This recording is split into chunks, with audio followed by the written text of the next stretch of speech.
Derek's going to be moving on elsewhere, I'm assuming. And I was saying yesterday, if Jerry Jones says, we're going all in this year and we're going to go all in with players that we don't normally go all in with, that's the guy.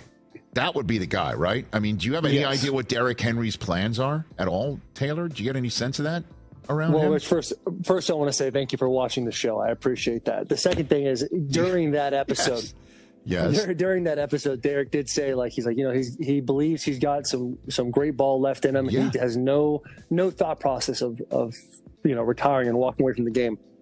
To me, I mean, he needs to go to a team that he believes in his heart of hearts that has an opportunity to win the Super Bowl. He works out in Dallas in the offseason.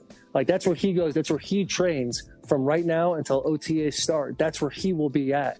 That's an easy landing spot for Derek with an offensive line with guys like Zach Martin on there. I know they get a little banged up here and there, but he would have, I mean, could you imagine a star on the side of Derrick Henry's head? How awesome that would be. That would be electric. Yes, sir. It's about that time. It is lying season and the rumor mill is churning in Cowboys Nation. You saw that clip there from Taylor Lewan when he was discussing with Rich Eisen where he believed Derrick Henry's best fit would be. And he said it was the Dallas Cowboys. And this is something that's been rumored for a while here. And there's been talk and discussion about Derrick Henry to the Cowboys for a long time. On top of this, we're starting to see a couple of more crumbs drop out of the cookie bag that could really be leading to a Derrick Henry and Cowboys union. Just yesterday over on X, we saw a local real estate agent in the Dallas area celebrating the fact that he was able to close on a brand new $5 million home for one Derrick Henry. Close with my boy Derrick Henry today. Appreciate my dog. Hey, this is the second house we got together. Second one. This is the number one running back in the NFL. Don't play with him. And he the best in Dallas. Appreciate it. Nice doing business with you, my guy. Now, I don't know about you, but if you're buying a $5 million home somewhere, that sounds somewhat like a forever home. Now, keep in mind, Derrick Henry was already in Dallas. He was already here. He would already come and train here during the offseason, pretty much all the way up until OTAs, like we heard Taylor Lewan say. But he's buying a second home now, and we just had a trusted media member in Jeff Kavanaugh come out on his own YouTube channel. Be sure to check that out so you can see the full context of what I'm about to refer to here. But we had our own local media member in Jeff Kavanaugh come out and say that there's more smoke to that fire than what we're led to actually believe. Now, this isn't like a Michael Gehlken or any of these other guys that like to clickbait and just pretty much put anything out for the purpose of driving engagement, whether it's true or not or based on any kind of facts. Jeff Kavanaugh usually doesn't get involved with the whole clickbaiting and rumor mill deal, but he actually was inspired to create a video not solely based on the fact that Derrick Henry just bought a brand new home in Dallas, but also according to some insider information that he may have that he may not be at liberty to discuss in full at this point. But he did allude to the fact that he has received information that makes him feel like there may be some legitimacy to the Derrick Henry to Dallas rumors. This led me to do my own investigation, and I wanted to look into the people closest to Derrick Henry that we know for a fact publicly have ties to Derrick Henry. And right now, Taylor Lewan is probably the most prominent figure that has those ties, as he's done several podcast episodes with Derrick Henry at this point, and he's one of his former teammates whom he seems to keep in close contact with. And just recently, Taylor Lewan actually addressed this exact topic on his podcast, and you wouldn't believe who he brought up. Let's go ahead and take a listen. Free agency's coming around the bend. One guy I want to talk about specifically, the king, Derrick Henry. Where do we think Derrick Henry is going to go? Because I know there's a lot of places saying Baltimore. So let's take Baltimore out of it. There's two places in my mind that King Henry needs to go to. Do you guys want me to go? And then you guys give me an answer, or do you want to go first? All right, so boom, already there's two places in his mind that he thinks Derrick Henry needs to go to. And again, guys, if you don't think these dudes are talking, if you don't think Taylor Lewan has reached out to his good buddy Derrick Henry to try to get some type of crumbs, some type of information, so that way he can utilize it to help boost his own platform by breaking some news or having insider information, then you're out of your mind. These dudes are 100% talking. Now pay attention to exactly what he says, because he actually breaks down something interesting on a football level about Derrick Henry that we need to be aware of as well. I only have one in mind that I think is probably the same as yours, and it's Dallas. Dallas is one of them. Yeah. I think I was gonna say Buffalo. Yeah, Buffalo's a good one too. But I think they have Cook, right? Yeah. Is he a free agent? Nah, then then maybe Derek's out on that. That would be a great thing for him to have. The thing that Derek is not his favorite thing to do is zone read. Like, he doesn't like turning his shoulders away from the line of scrimmage. He likes to get downhill. He likes the outside zone, the duos, the doses, the inside zone type stuff. So any kind of RPO is kind of tough. And I feel like Buffalo, utilizing Josh Allen, has more of a difficult time just doing some downhill run game type stuff. You heard what he just said. Derrick Henry loves to run inside zone type stuff.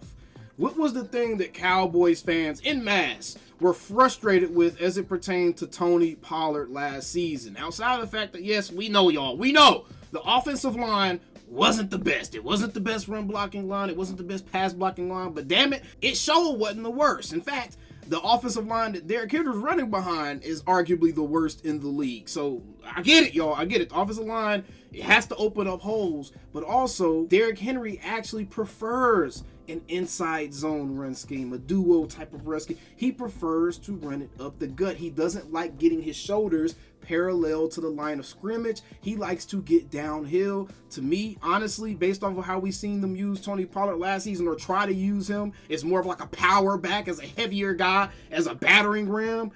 This sounds like the exact role Derrick Henry would need to fill here for the Dallas Cowboys. Let's continue. But yeah, Dallas is one of them for me. First off, guy lives in Dallas in the offseason. He having the star, even if you're an Eagles fan, even if you're a Redskins fan or Commanders fan or a Giants fan, wearing the star in your head is one of the coolest things you can do as a football player.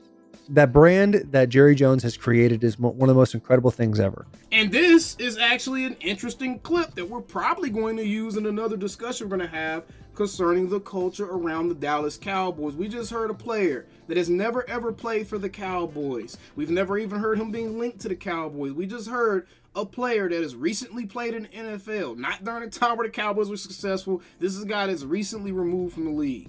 We just heard him discuss how the star, the power behind the star, is still very much so a part of the allure of the Dallas Cowboys, and an outside player was actually able to appreciate the brand building that Jerry has done for the team. That's just an interesting nugget there. Has nothing to do with what we're talking about right now. Just an interesting nugget to kind of wrap your head around.